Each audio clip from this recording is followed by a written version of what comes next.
Hello and welcome to Quilting with Lori. My name is Lori Dickman, and today I'm bringing to you week number 36 of my 52-week series of Scrappy blocks. Each Monday, I am sharing with you how to put together a wonderful Scrappy block from your scrap stash. And today's block is called Kitty in the Corner, and there's many other names for this quilt block, but I think you'll find that it's a very simple block for your scrap stash, so I hope you'll try it. Let's take a look at what is required for this block. And before I forget, I just want to let you know I'm going to attach in the description box below the video tutorial which will teach you everything you need to know if you don't have your scrap stash already cut, sorted, organized, and ready to go to use to make beautiful quilts.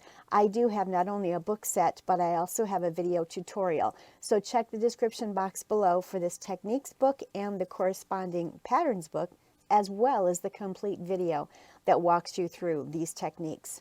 Now let's take a peek at the block for this week.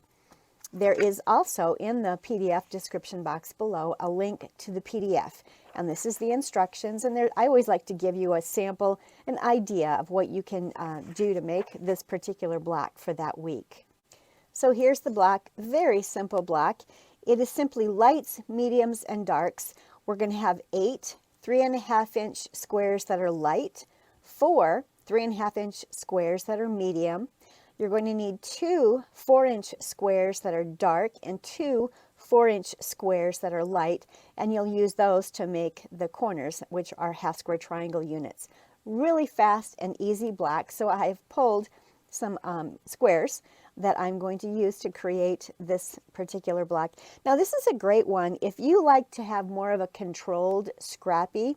This is one where you can do that. If you want each of your blocks to have complementary squares, absolutely try that if you're more of a control freak.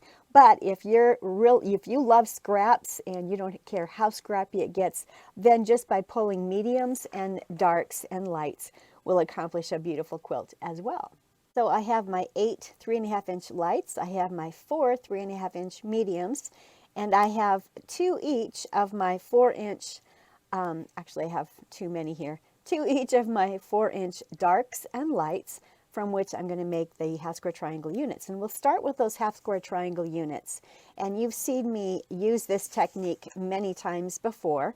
What I'm simply going to do is take the light and the dark, place them right sides together, and I'm going to draw a diagonal line from corner to corner, and then I'm going to sew a scant 1/4 of an inch on both sides of those drawn lines. So I've already drawn a diagonal line on this block, and I'm now drawing a diagonal line across this one. I believe that they're dark enough that you can see those. Now I'm going to take these to the sewing machine, and I'm going to sew a scant 1/4 of an inch on both sides of those drawn lines.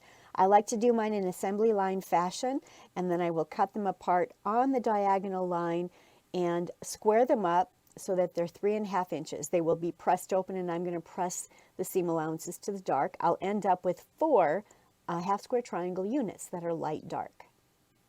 I've brought my 2 units here to the sewing machine, and I'm going to start sewing a scant 1/4 of an inch down one side of both units. As you can see, I'm doing this assembly line fashion. When I get to the end, I am just simply going to flip them around, put them back under the needle, and start sewing down the other side.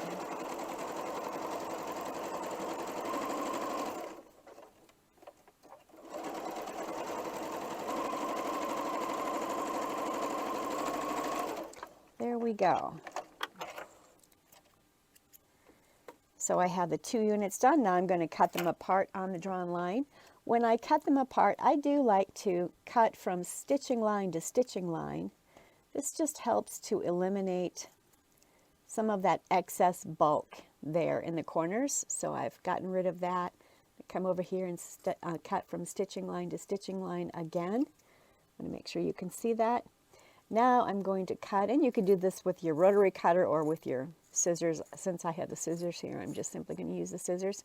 Now I've cut them apart, and from this block here, I've got 2 half square triangle units, which I now need to get squared up to 3.5 inches. That's very important that we do that. Let me finish this other one here. I've trimmed off the point there. Those are the dog ears. Now I've trimmed it, or I've cut it on the drawn line. And I can pull them apart, and I've got all 4 of my units. I'm going to take it up to my tabletop, and I'm going to square them up to 3.5 inches with my Clearly Perfect slotted trimmer, and then I'm going to press them. So I've already trimmed these 3 up. This is my Clearly Perfect slotted trimmer that I'm using, and I am trimming them to the 3.5 inch mark. So I'm lining up the stitching line on the ruler to the stitching line on the triangle itself, and I flipped them over to the dark side so I can see the stitching line easier. And there isn't a whole lot that has to be trimmed away, but it's imperative that that gets trimmed away, or you will not be able to get a block that goes together very nicely.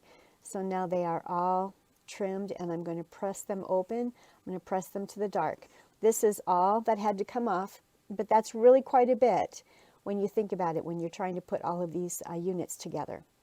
So make sure you square up each one to 3.5 inches, and then we're going to press it to the dark, and then I'm going to lay my block out on my sewing machine table so that you can see how the block is going to go together. Here is the block laid out, and as you can see, this is more of a controlled scrappy look, if you will. I've got my yellows here in the center. I've got 8 lights around the outside there, and I have the 4 light dark half square triangles. I'm going to web the block together, and you've seen me do this many times. I'm going to start up here in the left corner, and I'm going to put the second row here on top of the first, bring it up to the machine. I'm going to sew that together, and I'm going to continue on down so that each of these sets is webbed together with a thread. Then I'm going to add this column here to that unit as well as the last one. So I'm going to go ahead and do that in fast motion, and you can watch.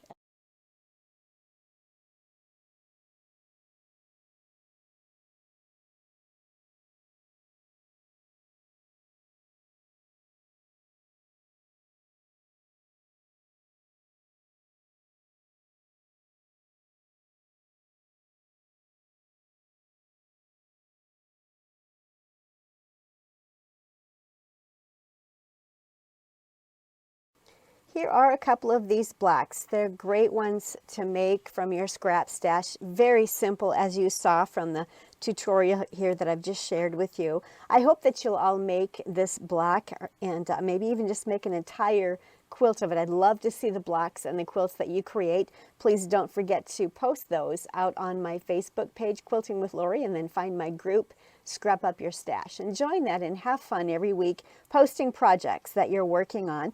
Don't forget to download the PDF of the instructions for this block, and every week I am putting together a new 12.5 inch block. You can make a sampler quilt of all of these blocks that we've been working on. Make sure to like and subscribe to my channel. I have many other projects that are coming up. I'm going to be doing some more Quilt As You Go projects this week, so stay tuned. Make sure that you're subscribed so that you'll get those notifications of those tutorials when I post those. And until next Monday, then, I look forward to seeing you at that time, and I'll have a new block next Monday for week number 37. Until then, happy quilting.